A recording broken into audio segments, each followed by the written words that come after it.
Fique por dentro agora do que está mitando na internet. As manias das redes sociais e os Trend Topics Web Repórter.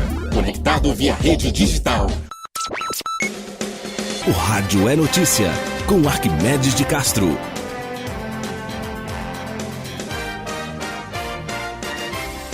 Olá, tudo bem? Estamos de volta para mais uma edição do Jornal de Campina Grande, trazendo para você comentários, análises sobre as principais notícias do dia. E hoje eu começo falando sobre o Estatuto do Desarmamento.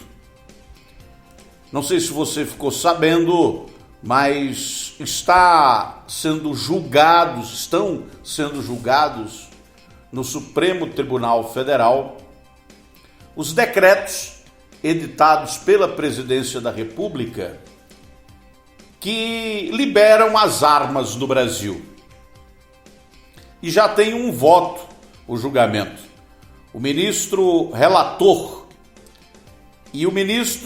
relator, ele relata uma ação do PSB, o Partido Socialista Brasileiro, que questiona normas do Executivo que ampliaram o direito à posse. O julgamento começou hoje. O ministro Edson Fachin, do Supremo Tribunal Federal, votou por considerar inconstitucionais 3 decretos do presidente, que aumentaram a possibilidade de armas, do posse de armas. E o Fachin, que é relator da ação de autoria do PSB, questiona as normas. Um dos questionamentos apresentados pelo ministro é o seguinte: a posse de armas de fogo só pode ser autorizada às pessoas que demonstrarem concretamente, por razões profissionais ou pessoais, possuírem efetiva necessidade. Nesta sexta-feira, o STF começou a julgar no plenário virtual a matéria, judicializada por meio de uma ação direta de inconstitucionalidade.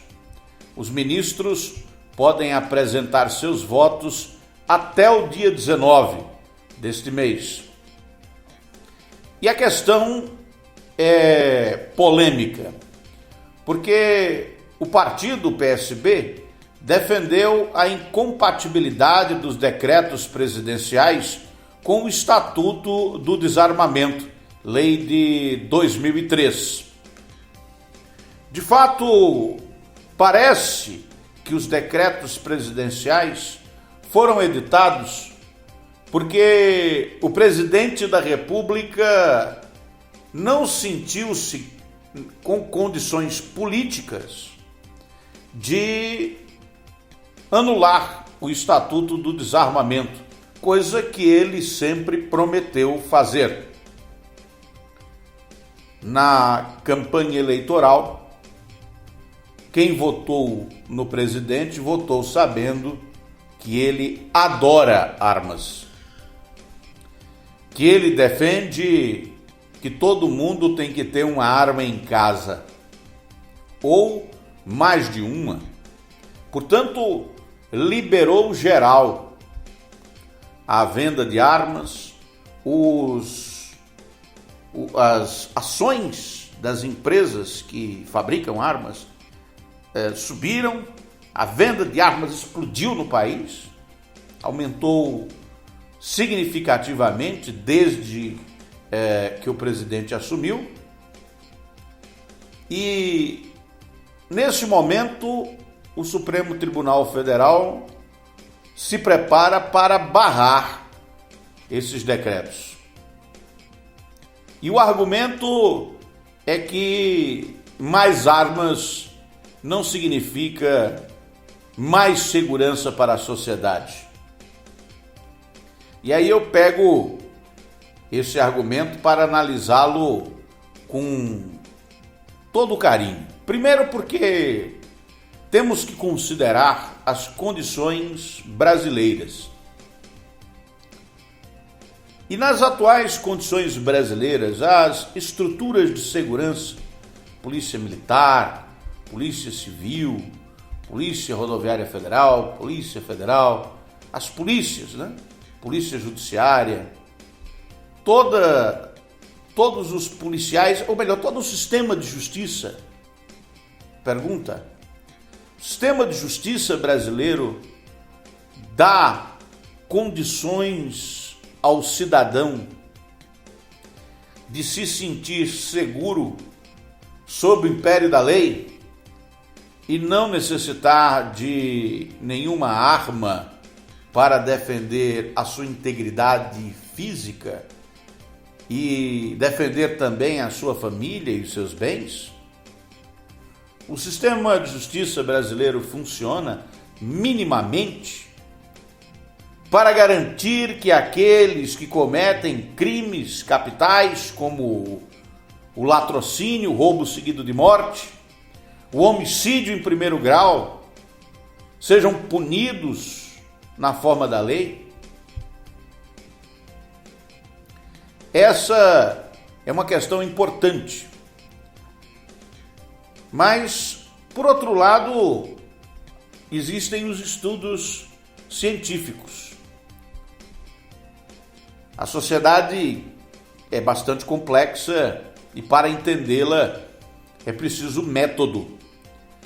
E os estudos científicos sociais existem para estabelecer um método. A pesquisa leva em considerações dados, estatísticas. E não há nenhum estudo científico, nenhum, que sustente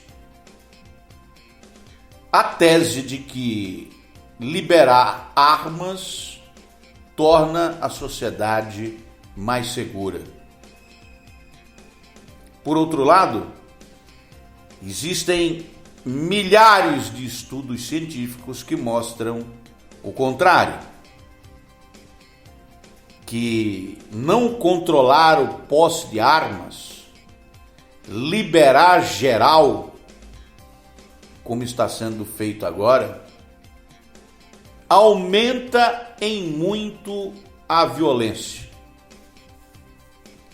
O número de crimes, o número de acidentes com armas. E aí nós temos aqui duas questões, que precisam ser levadas em consideração na hora de tomar a decisão. E aí, para você formar a sua opinião, alguns dados importantes. É fato que o desarmamento no Brasil nunca aconteceu. O Estatuto do Desarmamento é letra morta da lei. Porque a ideia era desarmar todo mundo em 2003. A lei do desarmamento foi para desarmar todo mundo. Ficar todo mundo sem armas. As pessoas foram entregar suas armas, receberam indenização por isso. O desarmamento previa, o Estatuto previa que quem fosse pego com uma arma ia ficar preso, não tinha direito à fiança. O simples fato de ter uma arma já era crime. E para conseguir a posse e o porte de arma, era necessário, na previsão feita pelo Estatuto do Desarmamento, passar por um pente fino de comprovações de documentos que atestassem que aquela arma estava sendo dada a um civil em condições especialíssimas. Mas a regra estabelecida pelo Estatuto do Desarmamento é que ninguém tivesse arma nenhuma. Essa lei nunca foi cumprida, ela foi sendo esfacelada, diminuída. E, na prática, se você não quiser ter posse nem porte de arma, em qualquer cidade brasileira, basta ir numa feira que você chega lá e compra a arma facinho, arma sem registro, arma completamente ilegal, arma traficada, arma que é vendida inclusive por aqueles ex-agentes de segurança que têm acesso a essas armas que são traficadas pelo crime organizado. Então, a arma ilegal no Brasil sempre teve. O Estatuto do Desarmamento nunca foi cumprido. Mas o fato observável é que o Estatuto, o desarmamento da população, e os estudos científicos mostram isso, é fundamental para o controle do sistema de segurança e do sistema de justiça.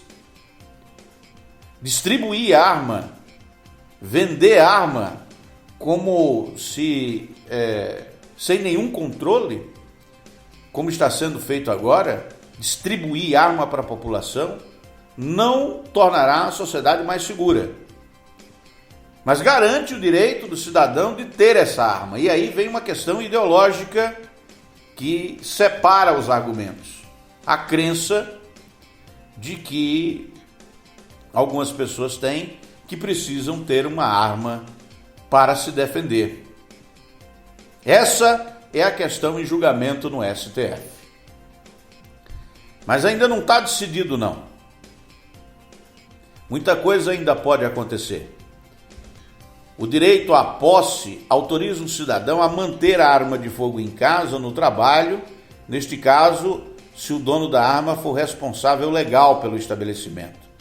Sob a justificativa de aumentar a segurança, a Presidência da República permitiu aos cidadãos residentes em área urbana ou rural a manter a arma de fogo em casa, desde que cumpridos os requisitos de efetiva necessidade a serem examinados pela Polícia Federal. Ainda que os decretos sejam fruto de uma opção política do Executivo na implementação de medidas para efetivar a segurança individual, faltou ao governo federal observar precauções razoáveis para reduzir os riscos de violência. E os decretos que liberaram as armas, eles têm um defeito, né? A ideia mesmo é liberar as armas. Não é para ter mais ou menos violência. Não é para ter menos ou mais criminalidade. É uma decisão política, ideológica, uma promessa do presidente eleito, uma promessa que ele não conseguiu cumprir ainda efetivamente, porque por ele já tinha revogado todo o Estatuto do Desarmamento e os revólveres, as pistolas, as metralhadoras, os fuzis seriam vendidos em deliveries, né?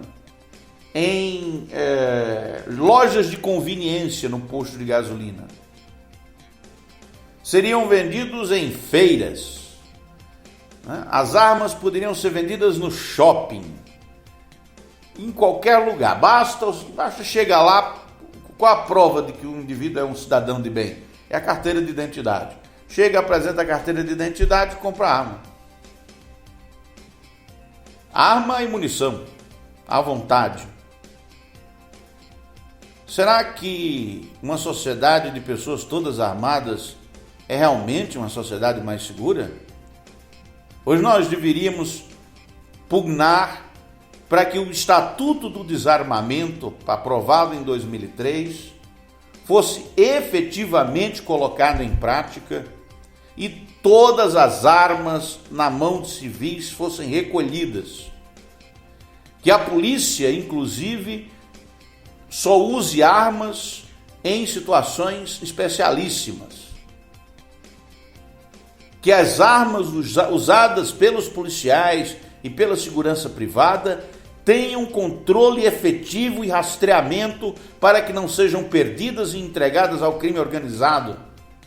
Para que nenhum cidadão possa ter arma em casa. Para que a polícia prenda e leve para a cadeia quem for pego com uma arma, porque ninguém tem direito à posse ou o porte de arma, senão em condições especialíssimas. Ou seja, a regra é que ninguém tenha arma. Esse estatuto nunca foi efetivado, principalmente pela resistência política em colocá-lo em prática. Os mesmos que foram autores não tiveram a coragem de pô-lo em prática. E agora o que se pretende é um liberou geral. Ainda não está completamente revogado o Estatuto do Desarmamento, porque aparentemente a Presidência da República ainda não encontrou as condições políticas no Congresso para fazê-lo.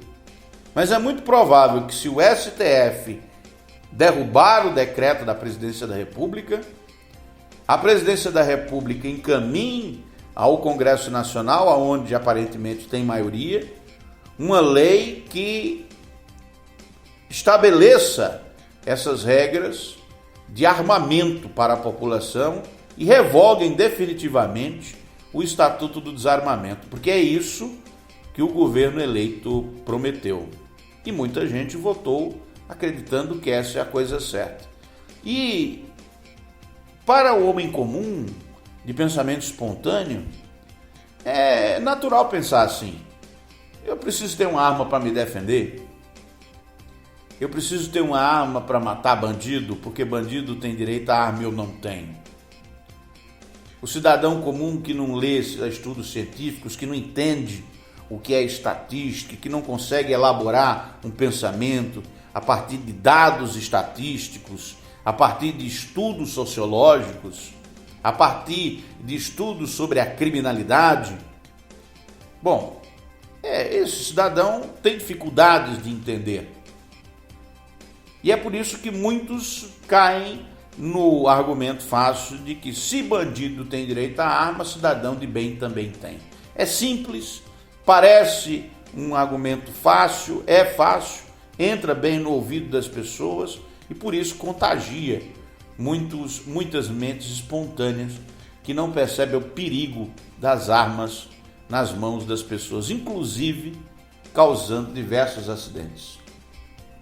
Vamos às manchetes das principais notícias de hoje no Jornal de Campina Grande.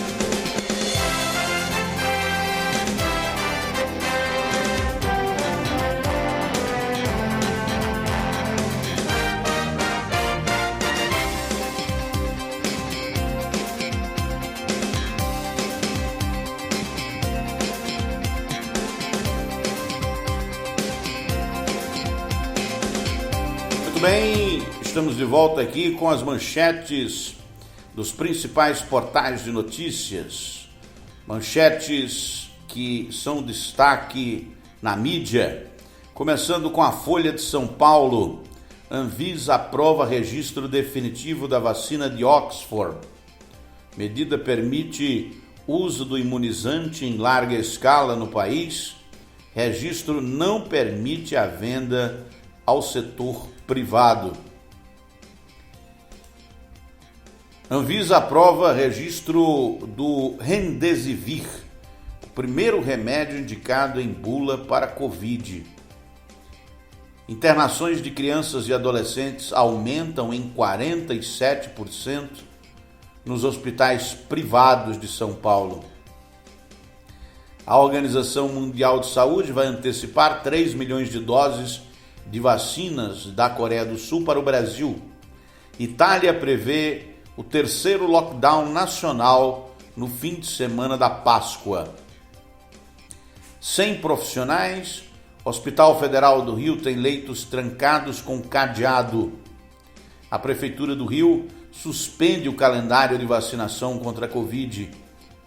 O STF dá 48 horas para o governo federal explicar por que não repassou 245 milhões de reais para as UTIs em São Paulo.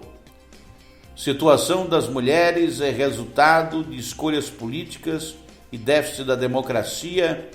É uma análise em destaque no jornal Folha de São Paulo, portal online. Duas boas notícias, não é? O registro definitivo da vacina de Oxford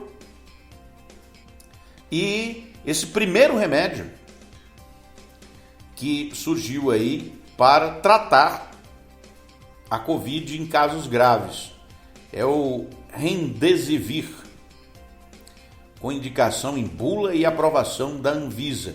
Esse Remdesivir já vinha sendo usado nos hospitais para diminuir o sofrimento e a dor, né, dos efeitos causados pelo vírus, pelo novo coronavírus no organismo. E esse registro da Anvisa é um passo também importante. Tem um outro medicamento que também já está sendo testado e com uma eficácia muito alta, que também combate a Covid. O remédio ainda não tem registro no FDA, nos Estados Unidos, mas foi produzido lá. Tem ótimos resultados, a pesquisa também ainda não foi publicada. Há uma notícia que foi publicada nos jornais, dando conta de que esse remédio é 85% eficaz para tratar a Covid. É um novo medicamento, um medicamento injetável, não é para tomar assim, não é para comprar na farmácia, é um medicamento que você tem que tomar sob supervisão médica dentro do hospital, é intravenoso, mas é muito eficiente e abriu aí uma luz de esperança no combate à doença. Essa nova droga desenvolvida nos Estados Unidos, que em breve será analisada pelo FDA e também deve chegar aqui ao Brasil. Esses os principais destaques de capa da Folha de São Paulo, seguindo aqui com os destaques dos jornais. Destaques agora do Mais PB. O Mais PB, portal de João Pessoa, traz aqui: Campina Grande, bares fecharão às 16 horas e serviços serão limitados nos fins de semana. O novo decreto, Campina Grande não poderia ser pequena, é o que diz o blog do Heron Cid. Lojas vão ao Tribunal de Justiça para serem vistas como essenciais. Desembargador rejeita. Está no blog do Alisson Bezerra. João Pessoa amplia vacinação para idosos com mais de 73 anos a partir de amanhã. Anvisa concede registro definitivo à AstraZeneca. Essa vacina da Oxford, né? Foi desenvolvida pela Universidade de Oxford, está sendo produzida pelo laboratório AstraZeneca. Foco alerta a prefeitura sobre fraudes em vacinas, vendas fictícias. Você sabe que numa pandemia é um momento ideal para os canalhas e os enganadores de plantão, os golpistas. Não é à toa que aparecem remédios milagrosos, né? Os curandeiros de plantão, porque as pessoas ficam com medo, né? E o pânico é sempre muito utilizado pelos golpistas para controlar a opinião das pessoas. Na Câmara Federal, o deputado Pedro Cunha Lima deixa a presidência da Comissão de Educação, diz aqui o portal Mais PB. João Pessoa facilitará o pagamento do ISS e vai distribuir máscaras. Em Campina Grande, novas medidas para frear a Covid. Manuel e Ivonete Ludgério se afastam da política para tratar de Covid. O Manuel Ludgério é deputado estadual e a Ivonete, esposa dele, é vereadora. Estão com Covid, estão se tratando. Daniela vota para criar comissão de segurança no Senado Federal. É a senadora Daniela Ribeiro, do Partido Progressista. Boa Vista, Correio Carinhoso, o projeto faz entrega de cartas para idosa. Corredor livre para evitar aglomerações em linhas de ônibus. São medidas tomadas em Campina Grande. Esses os destaques de capa do portal Mais PB. O Jornal da Paraíba traz como destaque um vídeo. Veja diferenças entre o decreto estadual e o de Campina Grande. Toque de recolher, limite de horário para delivery e funcionamento de igrejas são algumas divergências. João Pessoa antecipa a vacinação para idosos com 73 e 74 anos. Anvisa libera primeiro medicamento contra a Covid-19 e dá registro definitivo para a vacina de Oxford. José Carlos da Silva Júnior é homenageado por parentes e amigos em missa de sétimo dia. O empresário fundador do Grupo São Brás morreu no dia 5 de março. Ele que também fundou o Jornal da Paraíba. Endometriose, o que é, sintomas e tratamento, destaque de matéria especial do Jornal da Paraíba. O portal Correio traz em manchete: Anvisa aprova registro de vacina e o primeiro medicamento contra a Covid. Campina cria corredor livre para diminuir tempo de trajeto de ônibus. Campina Grande endurece medidas para conter Covid. João Pessoa antecipa agenda e vacina de idosos. Serviço e comércio podem funcionar das 8 às 16 em Patos. FUNAD suspende atendimento presencial até 26 de março em João Pessoa. Nordeste propõe compra de 39 milhões de doses da vacina russa Sputnik. Eu tenho muita desconfiança dessa vacina, porque até agora eles não publicaram nenhum estudo sobre ela. Porque as outras publicam um estudo completo, mostrando a eficácia, mostrando a segurança. A Sputnik não publicou. O único registro que a Sputnik tem é da Agência de Vigilância Sanitária da Rússia, que é um órgão do governo russo, que não é um órgão político do governo russo, não é um órgão independente ou supostamente independente como a Anvisa. Diário Oficial do Estado traz resultados de seleção e 2 convocações da saúde. Esses os destaques de capa do portal Correio. No WSCom, o destaque é que a Paraíba precisa parar tendência de 70 internações diárias. Quem diz isso é o secretário. Próximos 15 dias serão decisivos. É o secretário executivo da Saúde. Está preocupado aí com a tendência de internações diárias na Paraíba aumentando significativamente. Numa coluna de opinião, o dono do site WSCom, o Walter Santos, diz que sem políticas para resolver a pandemia desde 2020, Bolsonaro parte para incitação irresponsável à desordem. É uma análise do editor do WSCom. Campina Grande reduz horário de estabelecimentos, permite atividades religiosas e descarta toque de recolher. Combate à Covid, Cícero lança pacote de medidas sociais e anuncia prorrogação do ISS a empresas de João Pessoa. Coordenador do PROCON de Campina Grande está internado e algumas notícias ainda não confirmadas dizem que o estado dele é bastante grave. Desde ontem essa informação está circulando. Pesquisadores da UFPB desenvolvem tapioca colorida, rica em vitamina A. Eles patentearam a tapioca colorida. Qual a novidade? João Pessoa abre 4 postos de vacinação contra a Covid no fim de semana. Criança de 3 anos morre de Covid-19 enquanto aguardava leito de UTI em São Paulo. Ministério Público Eleitoral pede cassação da prefeita e vice de Boa Ventura. Custo da construção civil na Paraíba tem maior alta do país em fevereiro, segundo dados do IBGE.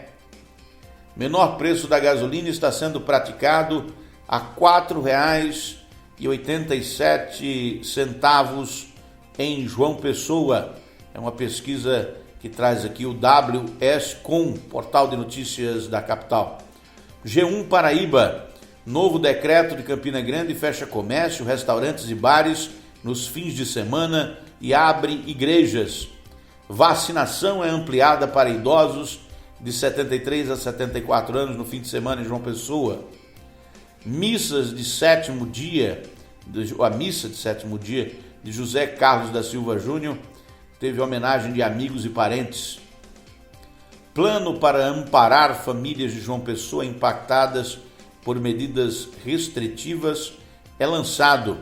Ações vão desde a garantia de alimentação, distribuição de itens de proteção, capacidade de pessoal à distância, ou capacitação de pessoal à distância, até a alteração dos prazos para recolhimento de impostos de competência municipal. O Consórcio Nordeste vai assinar contrato para comprar 39 milhões de doses da vacina Sputnik. Esses os destaques de capa do G1 Paraíba. No Paraíba Online, o destaque é que Bolsonaro vai ajustar postura para tentar evitar perda de apoio. O portal de notícias traz essa manchete e essa é uma manchete, inclusive, da Folha Press, né?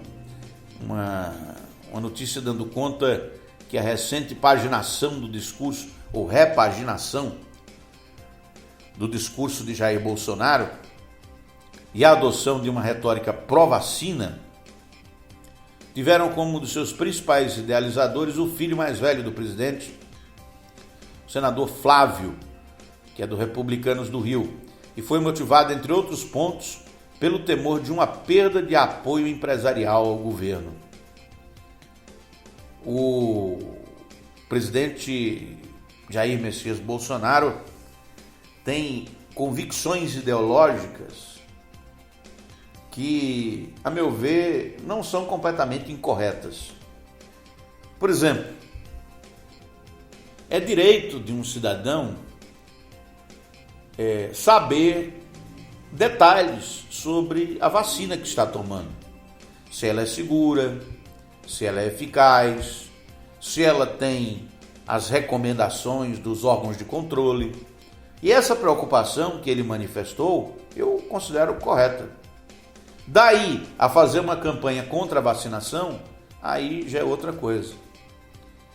Repare que ninguém discorda da verdade, né? É verdade, é preciso que uma vacina seja segura, que ela não cause efeitos colaterais, que toda pessoa possa tomar com segurança, sabendo que não vai adoecer tomando aquilo.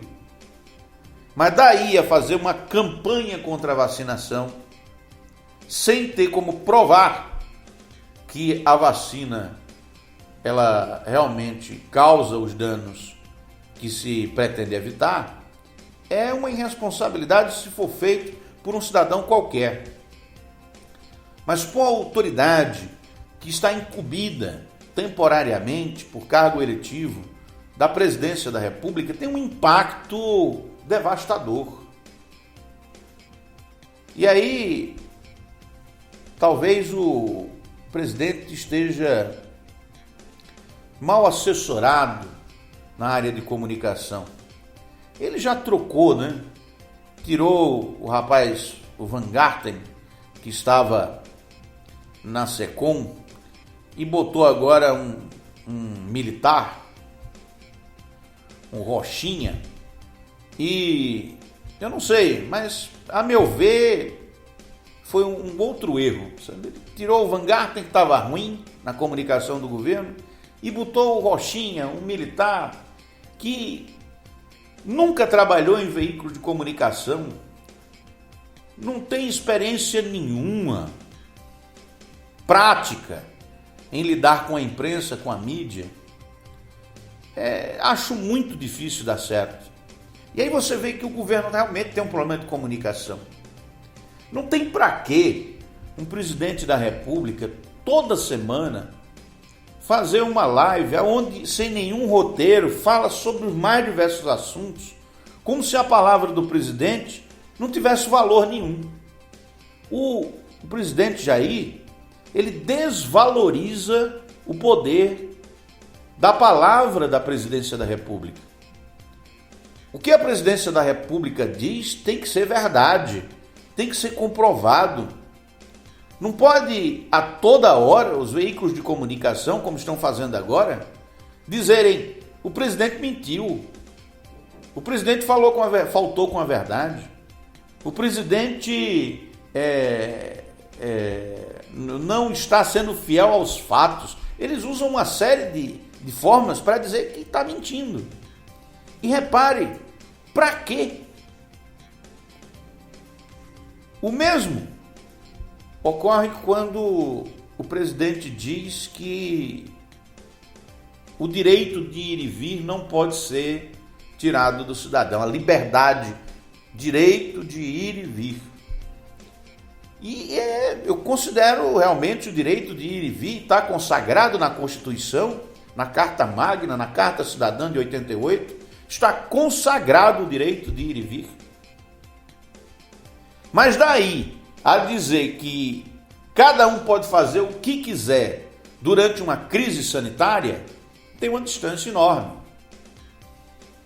O direito de ir e vir é consagrado, essa excepcionalidade de proibir o indivíduo, cidadão, de abrir o seu comércio e funcionar normalmente, exercer uma atividade econômica legal para a sobrevivência, para pagar os seus funcionários, para viver livre. É um direito absoluto do cidadão, não há dúvida sobre isso. Mas daí a dizer que numa crise sanitária não pode fechar nada e deve deixar todo mundo fazer o que quiser, não tem hospital para todo mundo. Será que não caiu a ficha ainda? Está aí. Todas as UTIs do Brasil estão lotadas, todas. Se você tiver um acidente aí qualquer e for parar numa UTI, corre o risco de morrer. Poderia não morrer, mas com UTI lotada morre. UTI lotada não funciona direito. A unidade de terapia intensiva requer cuidados especiais com o paciente. Não pode funcionar lotada. E as atuais estão totalmente lotadas com fila de gente, morrendo na fila, sem direito a um respirador, sem direito a oxigênio, sem direito à terapia intensiva, sem direito a uma chance para sobreviver. E aí não vai pedir às pessoas para ficarem em casa, para temporariamente abdicarem conscientemente do direito de ir e vir? Repare que o que o presidente erra muitas vezes é porque falta alguém para assessorá-lo e dizer o óbvio. E ele, como é uma personalidade autoritária, muito provavelmente tem milhares de profissionais ao redor dele que poderiam dizer isso a ele, mas tem medo. Porque se disserem, pode ser que sejam demitidos imediatamente ou nem consigam terminar de dizer. E aí, cada um colhe os frutos das sementes que espalha pelo chão. Como já previu Maquiavel em O Príncipe, o governante precisa ter babão, chaleira, aquela pessoa que fica agradando o tempo todo. O Maquiavel, no Príncipe, obra clássica da política, da ciência política, diz que é fundamental o governante ter um babão. Porque como os negócios do Estado são muito estressantes, o governante precisa ter pelo menos alguém que fique ali divertindo ele, dizendo que ele está certo e tal, mas porque o governante também precisa, diz Maquiavel, ter alguém que o critique, que diga que ele está errado na hora que ele errar. Afinal de contas, uma das características do ser humano é ser falho. Ninguém é infalível. A falibilidade é uma das nossas características do ser humano. E todos os governantes que partem para essa de se tornarem donos de tudo, infalíveis, controladores de tudo, e só com babão dizendo que ele está certo, se dão mal, invariavelmente. Paraíba Rádio Blog, destaque do portal: saiba como deputados paraibanos votaram na sessão que aprovou a PEC emergencial. A Prefeitura de João Pessoa lança plano para amparar famílias impactadas por medidas de enfrentamento à Covid. No blog do Max Silva, destaque os setores da economia de Campina Grande que poderão funcionar nesse sábado. O site tem detalhes sobre esses setores. Decreto e missas poderão acontecer em Campina Grande com restrições. Parece que só 30% do templo pode ser ocupado durante as missas para evitar a contaminação. Esses os destaques do blog do Max Silva. No blog do Márcio Rangel, o destaque é que o Campeonato Paraibano é adiado e só deve começar no dia 31 de março. Nunca deveria ter recomeçado, na minha opinião. Consórcio Nordeste apresentará a proposta para comprar a Sputnik. Também diz o blog do Márcio Rangel. Realidade PB. O site traz como destaque: Campina Grande reduz horários de estabelecimentos, permite atividades religiosas e descarta o toque de recolher. Paraíba tem mais de 40 crianças internadas em enfermarias e UTIs por causa da Covid-19. Atenção, você que tem filhos, tome cuidado com as crianças. 40 crianças estão internadas nas UTIs da Paraíba com Covid. Doença pega em criança também. Então, portanto, tenha cuidado. Máscara nas crianças, limpeza o tempo todo e isolamento. Criança não tem que estar se contaminando por aí, procurando o vírus para se contaminar. Destaque ainda do Fonte 83. Número de mortos por Covid na Paraíba é maior que a população de 64 cidades. Isso é o tamanho da pandemia, né? Nós temos 223 municípios na Paraíba e o número de mortos por Covid até agora é maior do que a população de 64 cidades da Paraíba. Imaginou uma cidade inteira morrer? É isso que nós estamos observando e vai piorar. Essa é a pior notícia. As previsões feitas pelo Instituto de Métricas e Avaliação em Saúde da Universidade de Washington é que até o dia 1º de junho, a Paraíba passe dos 6 mil mortos. Ou seja, daqui para lá vai morrer mais de 1.000 pessoas. E é uma tragédia anunciada, muito difícil de ser contida nas condições atuais, porque faltam equipamentos, faltam profissionais médicos para salvar vidas, falta vacina e falta consciência das pessoas e dos governantes para enfrentar a pandemia com conhecimento científico, com método e parar dessa ciência de adivinhação, né? O sujeito pega 2 dados, bota dentro de um caneco, balança e diz: vou fazer isso, vou fazer aquilo, tirando na sorte a vida dos outros. No Hora Agora, família confirma a morte nesta sexta do coordenador do PROCON municipal, Ivaldo Rodrigues. E aqui anunciou a morte dele com muita tristeza, um amigo, pessoa que em alguns momentos até difíceis, bastante difíceis, me ajudou bastante. Ivaldo Rodrigues deixa aqui tristeza de minha parte. Ele morreu de câncer, não foi de Covid.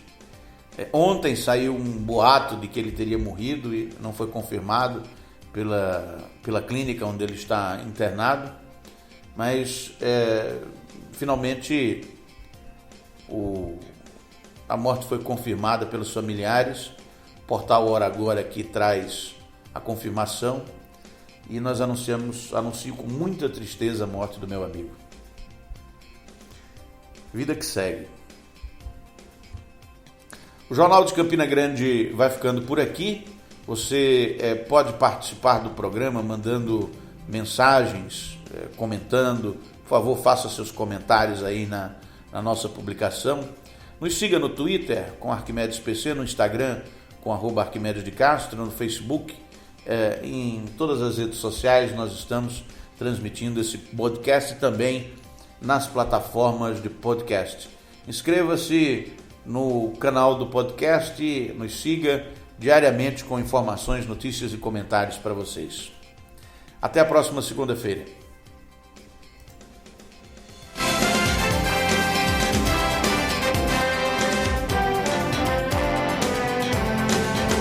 O rádio é notícia.